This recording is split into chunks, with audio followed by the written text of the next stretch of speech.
Orang yang pertama kali membawa Al-Quran ke Pulau Jawa adalah Syekh Subakir. Syekh Ahmad Subakir membawa Al-Quran diperkenalkan kepada Ratu Sima, Raja Kalingga di Jepara. Walaupun si ratu ini tidak masuk Islam secara eksplisit, tapi memahami kandungan Islam, yaitu Islam atau Al-Quran mengajarkan keadilan, seadil-adilnya.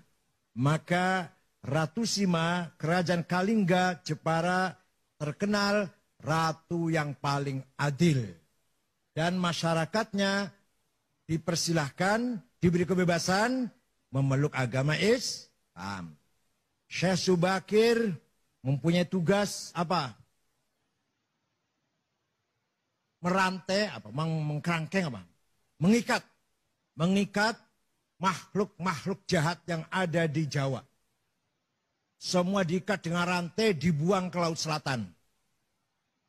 Kecuali dua makhluk yang tidak mengganggu Islam.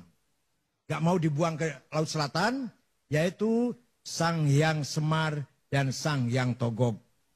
Salam Santaris bisa cerita begini, Beb. Karena beliau makhluk sangat bagus, walaupun tidak masuk Islam, tapi tidak memusuhi agama Islam. Ulama kedua yang bawa agama Islam terkenal adalah Syekh Riasiddin An-Nisaburi, yang terkenal dengan Mbah Wasil. Beliau membawa kitab Al-Asrar, kitab rahasia. Diajarkan kepada Raja Jayakatwang, Joyoboyo, Raja Kediri Doho Kediri. Maka terkenal dengan ramalan Joyoboyo, itu sebenarnya terjemahan dari Kitabul Asrar, kitab rahasia-rahasia. Yang dibawa oleh Mbah Wasil, kuburannya di belakang Masjid Setono Gedong, Kota Kediri. Kalau Syekh Subakir ada yang bilang kuburannya di Gunung Magelang, Gunung apa? Tidar. Ada yang bilang di mana-mana. Yang benar, yang prosentasenya paling benar, di Goa, di Sulawesi Selatan. Mbah Subakir wafat di situ. Setelah itu barulah datang para da'i-da'i. Pertama kali ada pesantren di Jawa Barat tahun 1410 adalah Syekh Hasanuddin dari Cina. Atau terkenal dengan Syekh Kuro. Kuro itu Qori yang mengajar Al-Quran di desa Rengas Dengklok, Kerawang. Punya murid. Salah satu muridnya namanya Subang Larang. Anaknya Ki Gede Tapa, kepala bandar pelabuhan Cirebon. Ki Gede Tapa itu bukan dari Solo Tigo loh, dari Cirebon. Nah, Subang Larang ini Pak Hanif kutilang. Kuning, tinggi, langsing. Sulit carinya nih. Kalau kebalikannya banyak, kebalikannya. Kebalikannya kuning, kebalikannya tinggi, kebalikannya langsing itu gak banyak itu. Tapi yang kutilang, aduh sulit carinya.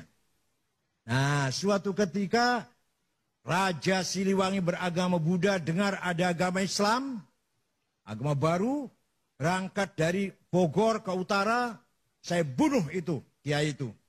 Sampai di sana mendengar kutilang sedang baca Quran, klepek-klepek.